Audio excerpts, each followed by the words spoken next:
Shadows beneath the golden light.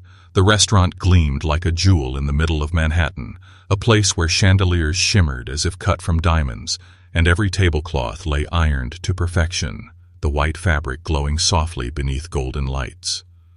Conversations hummed in multiple languages, the delicate chime of crystal glasses punctuating the air, and the faint scent of seared steak mixed with fresh herbs filled the vast room.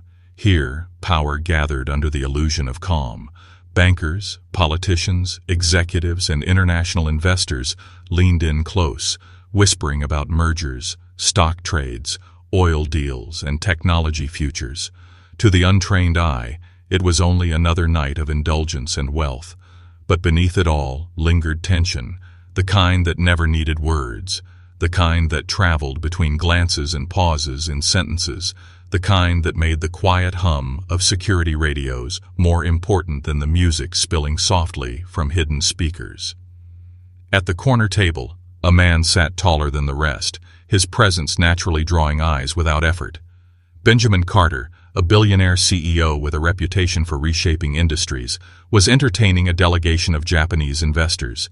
His suit was charcoal, his tie crimson, his hair silver at the temples, and his voice carried the cadence of command without aggression. He was a man used to being heard, a man used to respect, and yet even he seemed faintly cautious tonight. He dabbed his lips with a napkin, smiled, nodded, but behind his calm eyes lingered something restless, as though he too felt that quiet current of unease flowing through the room. 2 tables away, unnoticed by almost everyone, a waiter moved through the aisles with a tray balanced in one hand, his steps steady and unhurried. His name was Jordan Miles, a 34-year-old single father, a man most assumed had lived an ordinary life.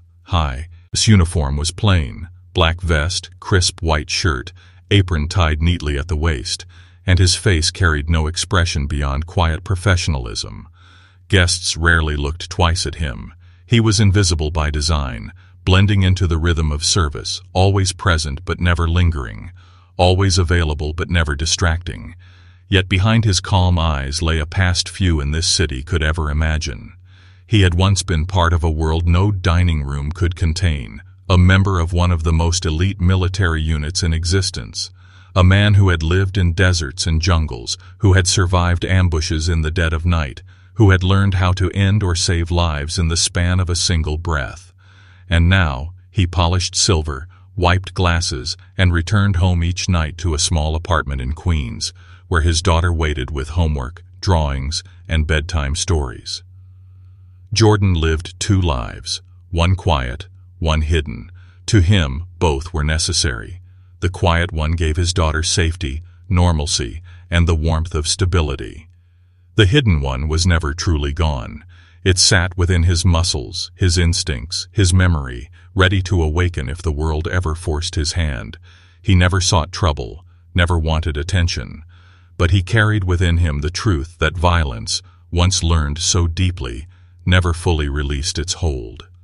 And tonight, as he passed the table where Carter entertained his guests, he felt the faint prickle at the back of his neck that told him something was about to break. It began with subtlety. 3 men entered the restaurant, their suits sharp but their movements too precise, too controlled, like predators who had spent long hours rehearsing how to walk like prey. They carried no menus, ordered no drinks, and their eyes scanned not for waiters, but for weaknesses. One positioned himself near the entrance, pretending to scroll his phone. Another moved toward the bar, his hand brushing once against his jacket, where a shape pressed too unnaturally against the fabric. The third drifted closer to Carter's table, his broad shoulders rolling beneath his coat, tattoos snaking up his neck as though crawling toward his ear. The maitre d' offered them a polite greeting, but they brushed past without acknowledgement, their focus sharp as a blade. Jordan's eyes tracked them without turning his head. To anyone else, he was simply setting down water glasses at another table. But inside, his mind had already begun drawing maps, angles, distances, obstacles, the choreography of danger before it erupted. Carter's assistant, Callie Evans, noticed the shift too, though not in the same way. She was young, sharp-eyed, ambitious, her notebook always close, her loyalty tested countless times in boardrooms and late-night strategy sessions. When she glanced up from her notes, her gaze locked onto the tattooed man approaching their table, and a flicker of fear danced across her features. She whispered something to Carter, but the billionaire waved her off with a small smile, unwilling to break face in front of his investors. Appearances, after all, were currency here. But Jordan saw the truth. Appearances would soon shatter. It happened fast, always faster than people imagined. The tattooed man lunged, seizing Carter's collar and wrenching him upward, his glass of whiskey toppling, amber liquid spilling like fire across the pristine white cloth. The second M.O. rushed in from the bar, driving a knee into Carter's ribs with brutal efficiency, while the third cut off the nearest escape route, his eyes scanning the panicked diners who had already begun to scatter. Callie toppled backward with her chair, her pen skidding across the marble floor, her hand already searching instinctively for exits. Japanese investors stumbled to their feet, shock freezing them in place. For a moment, chaos held the room hostage. But for Jordan, time slowed. His breathing steadied. The years of training, the endless drills, the sharpened reflexes of a soldier who had once lived on the edge of life and death, all of it surged forward, unbidden, unstoppable. He set the tray down without sound. His body moved before his mind could shape words. The first strike was precise, open palm to the nerve cluster at the attacker's neck, stealing breath without breaking bone, stealing fight without stealing life. The man collapsed with a strangled gasp, eyes rolling back as he crumpled toward the floor. The second swung wide, a fist aimed for Carter's head. Jordan slipped inside the arc, his elbow snapping upward into the man's chin, lights extinguished in an instant. A knee followed, collapsing the man's stance, dropping him like an empty shell to the polished marble. The third reached too late. His hand darted toward his jacket, fingers closing around the shape of a weapon, but Jordan was already there, already in the pocket of space where hesitation meant death. His leg cut the stance away, his grip locked the wrist, the weapon stripped with the efficiency of muscle memory, and a sharp twist drove the man's head against the stone column with a sound that ended the fight before it began. 4 seconds. That was all it took. 4 seconds for violence to rise and fall, for assassins to crumble into silence, for a room full of power to realize that safety had been an illusion until this moment. And then only silence remained, broken by the soft, eerie sound of a wine glass spinning on its rim, teetering on the edge of falling, the last echo of chaos before stillness returned. Jordan stood in the center of it, his chest steady, his hands open, his breathing calm. He knew what mattered now was not victory, but discipline. He raised his palms slightly, making every gesture transparent. In a room filled with cameras, witnesses, and the heavy weight of bias, he had to show restraint, clarity, control. His voice, when he finally spoke, was low, even, clipped. "I don't know them. I intervened. I'm not hurt." Medics and security swarmed in minutes later, followed by sirens slashing through the night outside. Reporters would not be far behind. Jordan faded back, yielding space, keeping his distance from the chaos he had just subdued, but his presence had already been burned into memory. Carter pressed a napkin to his split lip, his eyes locked on the man who had moved like shadow and lightning at once. Callie stared too, but with different eyes, the eyes of someone who saw not just skill, but story. Jordan wished to vanish, to return to the quiet rhythm of dishes, silver, and late-night walks home to his daughter. But the world had already taken notice. In the corner, a phone recorded grainy footage. It captured only Jordan's back, the blur of falling bodies, and the spinning glass that refused to stop. By morning it would spread like wildfire, the internet naming him the man in the white apron. But for Jordan, the danger was not the fight. It was what came after: attention, exposure, questions, and above all the fragile safety of Ava, his 8-year-old daughter, whose world he had fought so hard to keep small, safe, and untouched by shadows. The man behind the apron. The night after the restaurant incident, the city never slept. Manhattan's skyline glittered as always, the hum of taxis weaving through traffic like restless bees, and neon lights flickered on every corner. But within Jordan Miles's small apartment in Queens, the world felt stripped of its chaos. The apartment wasn't much: 2 bedrooms, modest furniture, and walls decorated with drawings and school projects that belonged to his daughter. Yet to Jordan, it was more than enough. This was the sanctuary he fought to preserve, the reason he kept his past buried beneath silence. On the living room couch, his daughter Ava sat cross-legged, her curly hair spilling around her small shoulders as she focused on her tablet. Her eyes, wide and innocent, carried the spark of curiosity that no weight of the world could dim. She was only 8, but her questions were endless, her laughter constant, and her belief in her father absolute. That night, however, Ava wasn't laughing. She was staring at a grainy video that had already been shared millions of times. "Daddy?" she asked in a voice quiet with wonder. "Is that you?" She turned the screen toward him. There, on the small display, was the shadowy figure of a man in a white apron. The video showed little detail, just the blur of fast movement, the collapse of attackers, and the eerie image of a wine glass spinning endlessly on the edge of a table. But it was enough for the internet to turn the unknown waiter into a symbol, a mystery, a story that spread faster than any truth could. Jordan crouched beside her, brushing a strand of hair from her face, a gesture that had become instinct ever since her mother passed. His wife, Catherine, had been the love of his life, a woman whose laughter could cut through even his darkest days. Cancer had taken her too soon, leaving Jordan with Ava and the promise that he would protect her, always. Now that promise felt more fragile than ever. "Yes," Jordan admitted, his voice soft, steady, careful. "That was me, but I only helped someone who needed help. Just like when you carried Mrs. Chen's groceries last week. Do you remember?" Ava nodded, her eyes shining. "But Daddy," she whispered, leaning close, "you looked like a superhero." Those words pierced him deeper than any blade ever had. To the world, the video might be entertainment, gossip, a fleeting story. To Ava, it was revelation. She had glimpsed a side of him he had kept hidden, not out of shame, but out of love. For her safety, for her normal childhood, for the quiet life he wanted her to know. He hugged her tightly, closing his eyes, silently praying that the storm outside would pass her by. But storms never passed quietly, not when the world's attention was involved. By morning, reporters swarmed outside Carter Industries, their questions fired like arrows toward anyone even remotely connected to the CEO.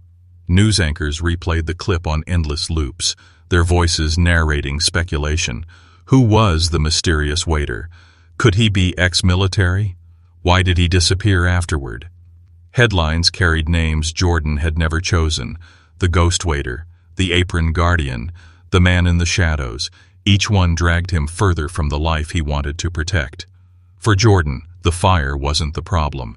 He had faced fire before, in deserts where the air itself burned.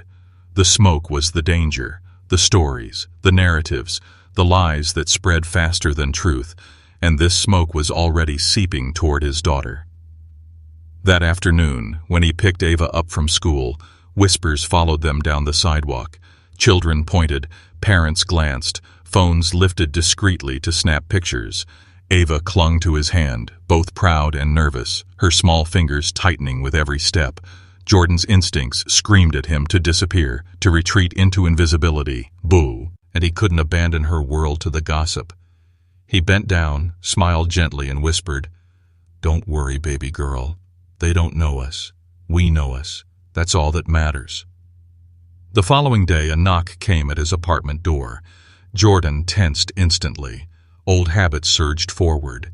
He glanced through the peephole, checked sight lines, calculated escape routes. On the other side stood Callie Evans, the CEO's assistant, her coat too refined for the damp streets of Queens, her shoes whispering wealth that didn't belong on cracked sidewalks. Jordan opened the door cautiously, Ava peeking curiously from behind his leg. "Mr. Miles," Callie said softly, her tone carrying more sincerity than he expected. "I wanted to thank you properly." Jordan said nothing at first.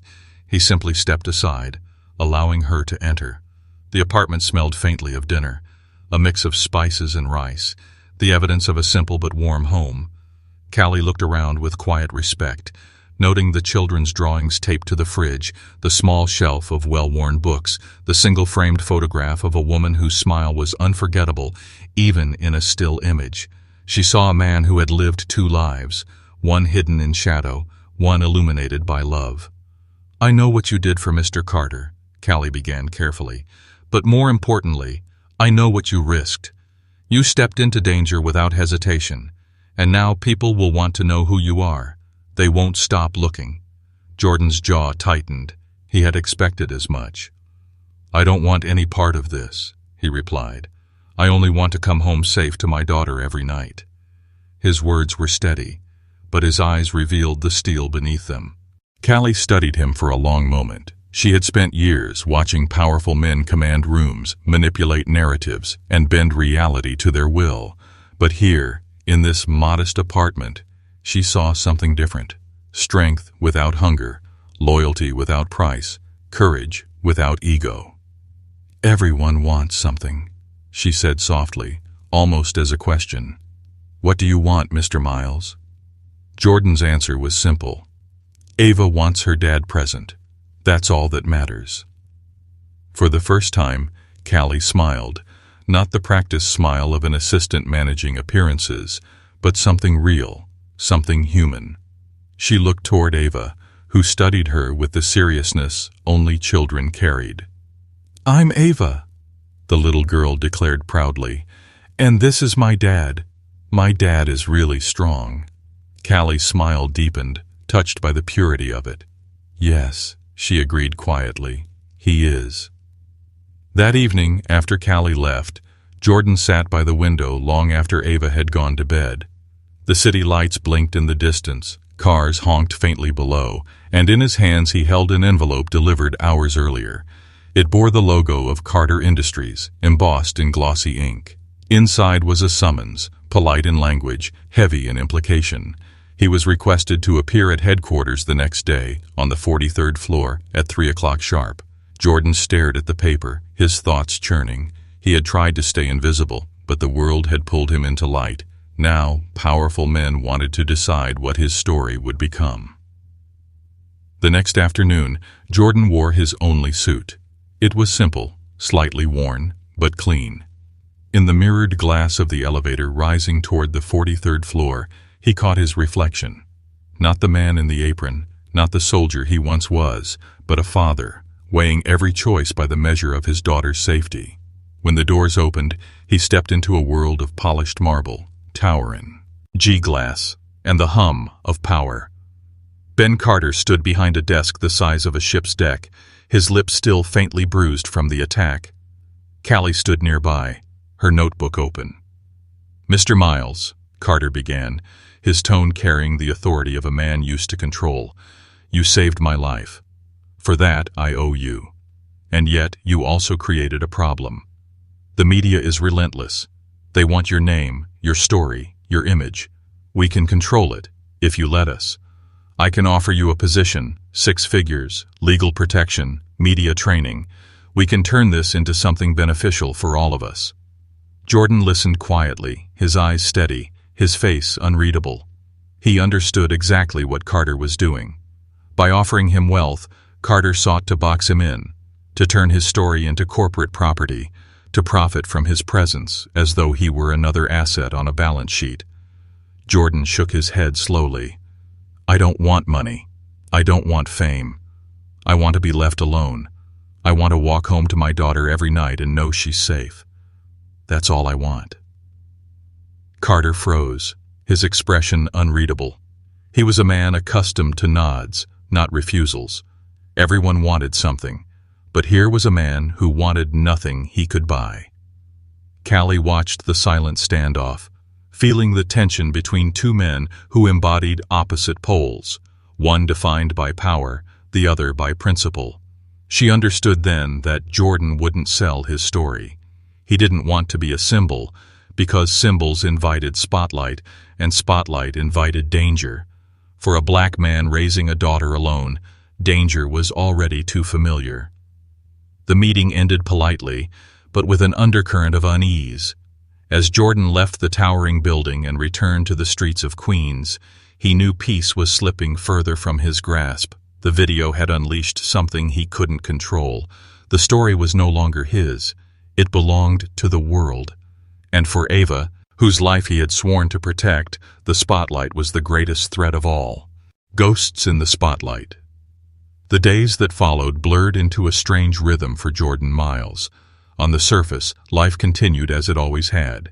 He woke early, prepared Ava's breakfast, packed her lunch, walked her to school, and went to his night shifts where he polished glasses and scrubbed silverware. Yet beneath that ordinary rhythm beat a tension that wouldn't relent. Every street corner seemed to hold eyes that lingered too long. Every newspaper stand displayed his shadowed figure on a front page, and every television blared yet another debate about the man in the apron. Some commentators framed him as a hero, a symbol of courage in a time when most people looked away. Others spun darker narratives. Was he dangerous?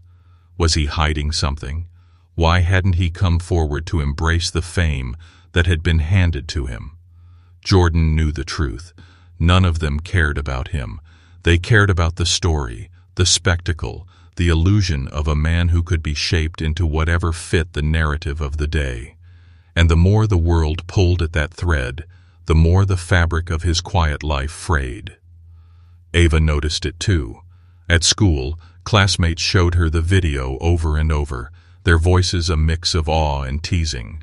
Some called her superhero girl. Others asked cruelly if her dad killed people.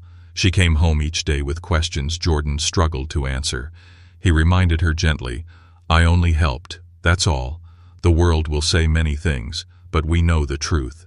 She would nod, but her small shoulders still drooped under the weight of questions no child should carry. One evening, as Jordan cleared the kitchen table after dinner, a knock came at the door. His instincts flared instantly. Quiet tension stiffened his body, his eyes darting to the peephole. Outside stood a man in a plain suit, no tie, his posture too rigid for a neighbor, his gaze too sharp for a salesman. Jordan didn't open the door. Instead, he spoke through the frame. "What do you want?" The man introduced himself as an investigator with the Bureau, though he flashed no badge. His tone was calm but pressing. "We've seen the video. We know you weren't just a waiter. Men like that don't move the way you did unless they've been trained. We'd like to talk." Jordan's reply was clipped. "I have nothing to say. I'm raising my daughter. That's my life now." He closed the door, locked it, and stood still until the man's footsteps faded into the stairwell. Inside, his heart pounded, not from fear of discovery, but from the threat to his privacy. He had built his world brick by brick to shield Ava from the chaos of the life he once lived. Now those walls were being chipped away. The pressure mounted when Carter himself reappeared. A sleek black car pulled up outside the restaurant one night, and Jordan was summoned once more to the executive's presence. Inside the vehicle, Carter sat with the same aura of control, his bruises now faded, but his intensity sharper than ever. "Mr. Miles," he began, his tone smooth but heavy with intent, "you can't run from this. The world already knows about you. If you stay silent, others will write your story for you. Some will paint you as a threat, others as a fantasy. Neither will serve you or your daughter. But if you let me guide it, we can turn this into something protective, something profitable. You'll have resources, legal cover, security. You'll never have to worry about her safety again." Jordan studied him in silence, the passing city lights flickering across his face through the car window. "Safety doesn't come from cameras or headlines," he finally said.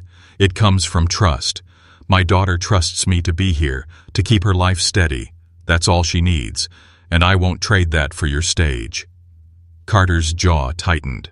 Few people ever told him no, but Jordan's refusal carried the finality of stone. Callie, seated quietly in the corner of the car, observed the exchange with conflicted eyes. She admired Jordan's resolve, But she also saw the storm gathering. She knew the media wouldn't relent, and she feared Carter's patience was running thin. The next turning point arrived not with Carter, nor with the Bureau, but with something far more dangerous, the resurfacing of Jordan's past. Late one night, as he tucked Ava into bed, his phone buzzed with a number he hadn't seen in years.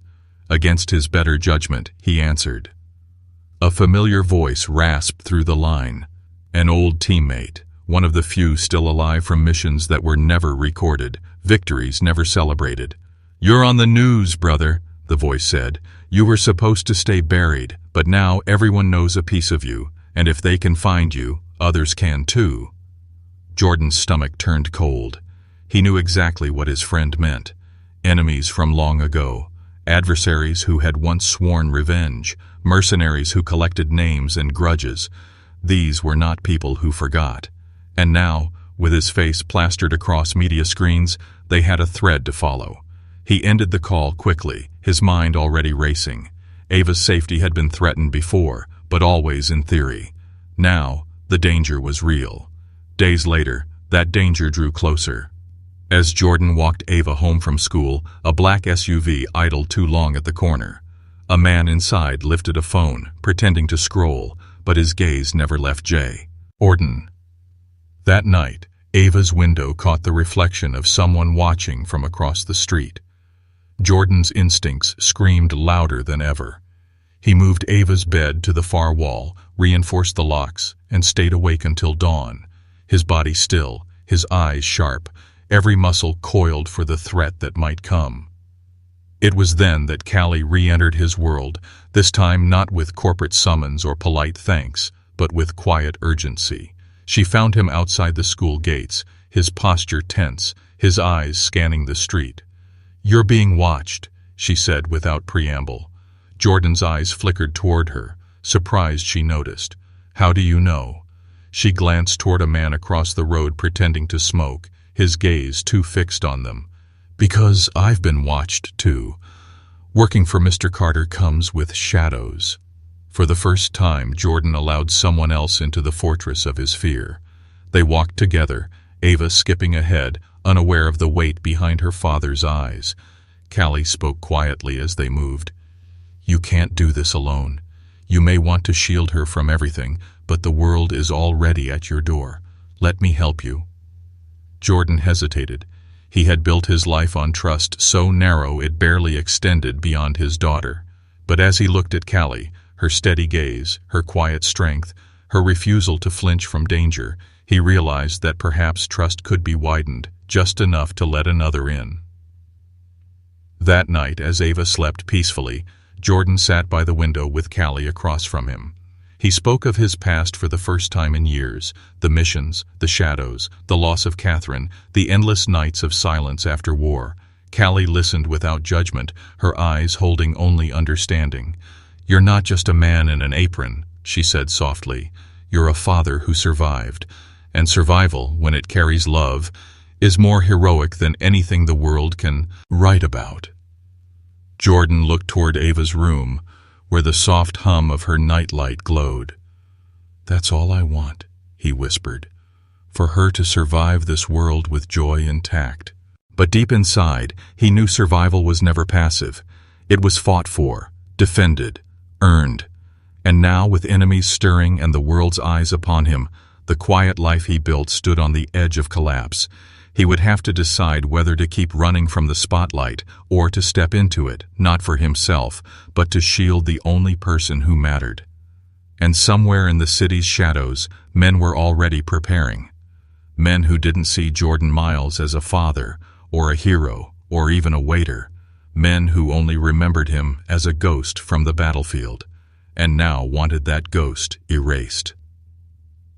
When the past knocks, the evening air in Queens carried a chill, the kind that seeped into bones and sharpened instincts. Jordan Miles sat at his kitchen table long after Ava had gone to bed, the faint hum of the refrigerator, the only sound filling the silence. On the table before him lay two objects that felt worlds apart. A folded drawing Ava had made of the two of them holding hands beneath a smiling sun, and the letter from Carter Industries that still bore the faint smell of ink and authority. The drawing reminded him of everything he wanted to protect, the letter of everything that threatened it. He rubbed his temples, caught between the quiet domestic world he'd fought to build and the storm that threatened to dismantle it. It was almost midnight when his phone buzzed. Not with a call, not with a text, but with a notification from a motion sensor app he had installed on his front door. Jordan's body stiffened. He moved quietly, careful not to wake Ava, and checked the small feed on his phone. A figure stood outside the door, broad-shouldered, still as stone. He wasn't a neighbor, and he wasn't a delivery man. Jordan's gut knew instantly someone had come looking. He padded silently to the window, checked the street. A black SUV sat idling near the curb, its headlights off, engine bar, barely audible. Jordan breathed deep, steady. He had always known this was possible. His face had been broadcast to millions. His past was bound to catch up eventually. The question was no longer if, but when. Tonight, it seemed, was the answer. He slid silently into his daughter's room, gently adjusted the blanket around her, and whispered into the darkness, "Stay asleep, baby girl. Daddy's here." Then he moved back toward the door, each step measured, his body already calculating angles, distances, contingencies. The knock came, 3 sharp raps, controlled, deliberate. Not the uncertain knock of a stranger asking for directions. Jordan didn't answer. He didn't even move toward the door. Instead, he shifted to the side where the wall gave him cover and spoke loud enough to be heard. "This is a home with a child inside. Whatever business you think you have, you can walk away now." Silence followed. Then a voice, low, calm, with the rasp of someone who had lived through smoke and steel. "You're harder to find than I thought, Miles." The name hung in the air, heavy with intent. Not Mr. Miles, not Jordan, just Miles. The way soldiers used to say it, the way enemies remembered it. Jordan closed his eyes briefly, exhaling through his nose. The past had finally knocked. He knew this wasn't media, or Carter's men, or even government agents. This was something older, more dangerous, a ghost from the battlefield. "You've got the wrong house," Jordan said, though his voice was more a shield than a denial. The figure chuckled, a sound devoid of humor. "I've seen the video. I'd know that stance anywhere. 4 seconds, 3 men down. That's you. Still sharp after all these years. But you can't hide forever. And now, others know too. You've got enemies, Miles. Some of them will come for you. Me? I came to warn you, and maybe to offer you a choice." Jordan didn't open the door. He didn't need to. His instincts told him enough. Whoever this was, he wasn't here to finish anything tonight. He was here to plant seeds, to remind Jordan that safety was slipping. And Jordan hated that the man was right. With his daughter asleep just a few feet away, every word cut deeper than a blade. The SUV pulled away minutes later, the figure retreating into shadow, leaving behind nothing but silence and the lingering scent of threat. Jordan stood motionless until dawn, watching the street, listening to every creak of the building, his mind replaying the words, "You've got enemies. Some will come for you." When the sun rose, Ava bounded into the kitchen with the innocence of morning, asking about pancakes and school projects. Jordan forced a smile, forced laughter, forced normalcy, but his heart hammered with the knowledge that normalcy was already slipping from their grasp. That afternoon, Callie appeared again. She had begun showing up often, not in ways that disrupted, but in ways that supported, subtle and intentional. Sometimes she'd meet them at the playground, bringing Ava small gifts disguised as kindness, but meant as shields. Other times she'd walk alongside Jordan after shifts, her words quiet but steady, her presence grounding. That day, however, she carried urgency in her eyes. "Jordan," she said as they walked down the block, Ava skipping ahead. "Carter's worried. He's hearing whispers. People are digging into you, not just journalists, not just the Bureau. Dangerous people.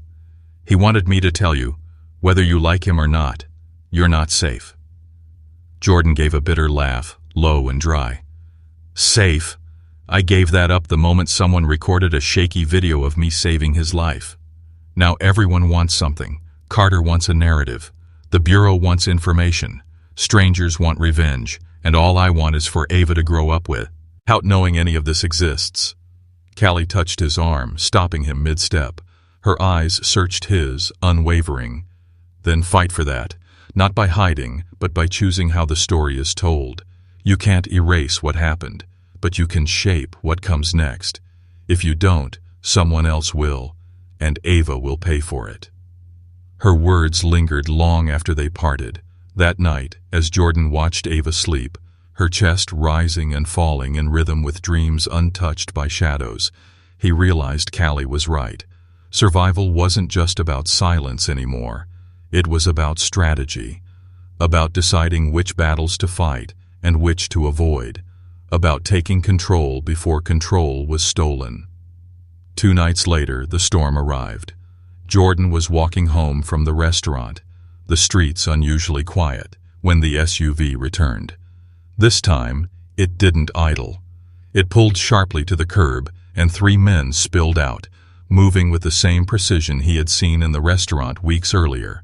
Not amateurs, professionals. They carried the rhythm of men trained for violence. And this time, there were no chandeliers, no investors, no cameras, just a quiet street, dim light, and Jordan alone. His body reacted before thought, instinct flowing like a current.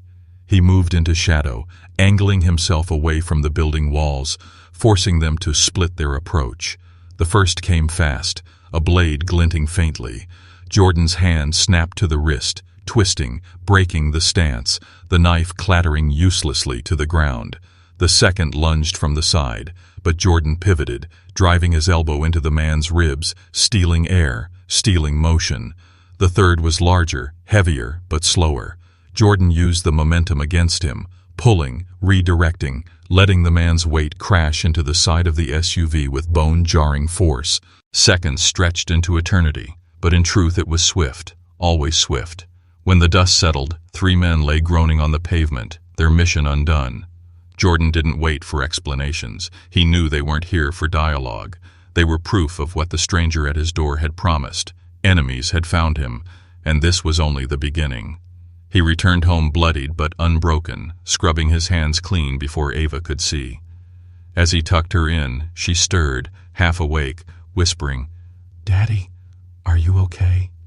He smiled softly, brushing her hair back. "Always, baby girl, always." But inside, he knew the truth. He was standing at the edge of a war he hadn't chosen, a war he had tried to bury. And this time, the battlefield wasn't a desert or jungle. It was his home, his daughter's childhood, his chance at peace. As the city slept, Jordan sat by the window again, his silhouette framed by the glow of distant skyscrapers. He knew he couldn't keep running. He couldn't rely on silence, on avoidance, on hoping the world would forget. The past had knocked, and the future demanded an answer. In that quiet, he made a decision. The same decision he had made countless times in the past, to fight, but not for governments, not for missions, not for men who sat in offices far from the battlefield. This time, he would fight for Ava, for the fragile innocence of her laughter, for the simple joy of her drawings, for the right to be just a father, nothing more, nothing less. And if the world insisted on dragging him into the spotlight, then he would step into it not as a ghost, not as a soldier, but as a man who refused to surrender the only thing that truly mattered. The weight of light. The days after the ambush were quiet, but it was the wrong kind of quiet. Jordan Miles had learned long ago that silence often meant preparation, that stillness before a storm was more dangerous than the storm itself. At home, he kept his routines with Ava, breakfasts with laughter, walks to school, evenings filled with homework and bedtime stories. But beneath the surface, every step he took was measured. Every glance at a stranger lingered longer than before. Every sound in the hallway outside his apartment pulled his focus instantly. He was a soldier living in the body of a father, a man torn between instincts honed for survival and the longing for peace. Ava, however, noticed more than he thought. Children always did. One evening, as she sat at the kitchen table coloring while Jordan washed dishes, she asked softly, "Daddy, why do people keep looking at us? Why do they whisper?" Jordan dried his hands, crouched beside her, and forced himself to meet her eyes with gentleness instead of fear. "Because they saw me help someone, baby girl, and now they want to know more. But what matters isn't what they say, it's what we know. And we know that we're safe together." Ava studied him for a long moment, then nodded with the seriousness only an 8-year-old could carry.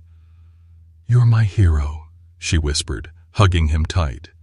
And though the words warmed his heart, they also reminded him of the fragile weight he carried, that her childhood, her innocence, depended on him holding a line that the world was determined to break. The next morning, Carter summoned him again. But this time, the request wasn't wrapped in polished language or glossy letterhead. It came in the form of Callie at his door, her eyes carrying urgency, her voice low. "They're coming for you again," she said simply.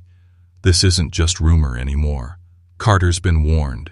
There's chatter, money moving in dark places, contracts written in whispers. You don't have time to hide." Jordan glanced at Ava playing on the rug with her dolls, her small laugh filling the apartment, then back to Callie. "What does he want this time?"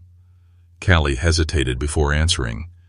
"He wants you to work with him, to use his resources, to stop pretending you can fight this alone." Jordan exhaled slowly, leaning against the doorframe. He hated Carter's world, hated the idea of being used as a pawn in corporate strategies, hated the idea of his story becoming property. But Callie wasn't wrong.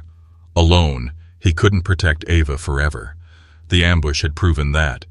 And if enemies were truly circling, then the walls he had built around his quiet life were already cracked. That afternoon, Jordan agreed to meet Carter again.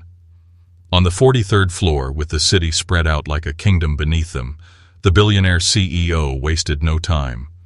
"You've been given no choice, Miles," Carter said, his voice calm but edged with steel. "Your name is out there. Your face is everywhere. Enemies will come, media will hound you, the Bureau will chase you. You can try to hide, but eventually you'll break. Or you can stand in the light with me. I can give you protection, resources, a platform to control the story before others destroy it. Not for me, for her." His eyes flicked toward the photograph Callie had quietly placed on the desk earlier. Ava, her gap-toothed smile shining beneath the paper sun she had drawn. Jordan's hands clenched into fists at his sides. He didn't trust Carter's motives, but he couldn't deny the truth of his words. Ava was already in the crossfire. The question wasn't whether to fight, but how. And if stepping into the light meant shielding her from the shadows, perhaps it was time to stop running from it.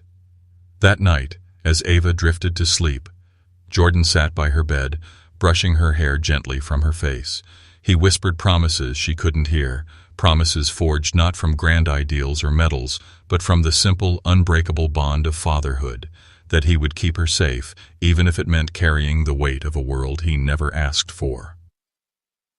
The storm broke 2 days later. It wasn't subtle this time. As Jordan walked Ava home from school, her SUV pulled sharply to the curb. This wasn't surveillance. This was an attack. 4 men spilled out, their movements crisp, professional, their intent unmistakable. But this time Jordan wasn't alone. Callie had insisted on walking with them, and though fear flickered in her eyes, she didn't falter. Jordan pushed Ava behind him, his voice steady. "Stay with Callie. Don't move." Then instinct took over. The world narrowed to angles and timing, to breath and motion. The first man swung wide. Jordan slipped inside, redirecting the strike, his counter swift and final. The second lunged low with a blade, but Jordan twisted, using his opponent's weight against him, sending him crashing to the pavement. The third drew a gun, but Jordan was faster, closing the distance before the trigger could be pulled, stripping the weapon, turning the fight. The fourth hesitated, a fatal mistake. Jordan's elbow snapped upward, ending the threat before it began. It was over in moments, but not in silence. The street had cameras, bystanders, eyes that recorded every second. Within hours, the footage was online. And this time, there was no ambiguity. It wasn't grainy shadows in a restaurant. It was clear, undeniable, unstoppable. The world didn't just see a waiter anymore. They saw Jordan Miles, father, fighter, protector, standing over men who had tried to take what he loved. By dawn, the internet had crowned him something new, the father in the shadows. And for the first time, Jordan didn't resist the title, because now the truth was plain. He couldn't erase the spotlight, but he could decide what it illuminated. Carter called again, offering resources, lawyers, security details. Jordan accepted, not for wealth, not for fame, but because survival required allies, even flawed ones. Callie stood by him, steady as ever, her loyalty no longer bound to Carter, but to Jordan and Ava. And Ava, small and bright, still saw him not as a symbol, not as a headline, but as her father, the only role that truly mattered. In the weeks that followed, Jordan learned to walk a new balance.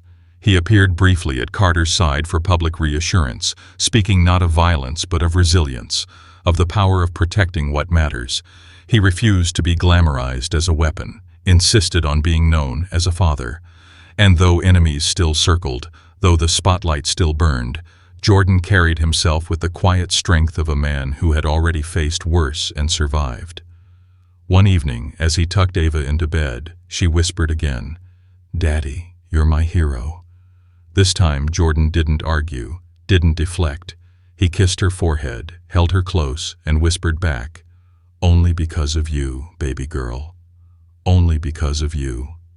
And as the city hummed outside their window, Jordan understood that the war was not about enemies or shadows or even survival. It was about love, unbreakable and eternal.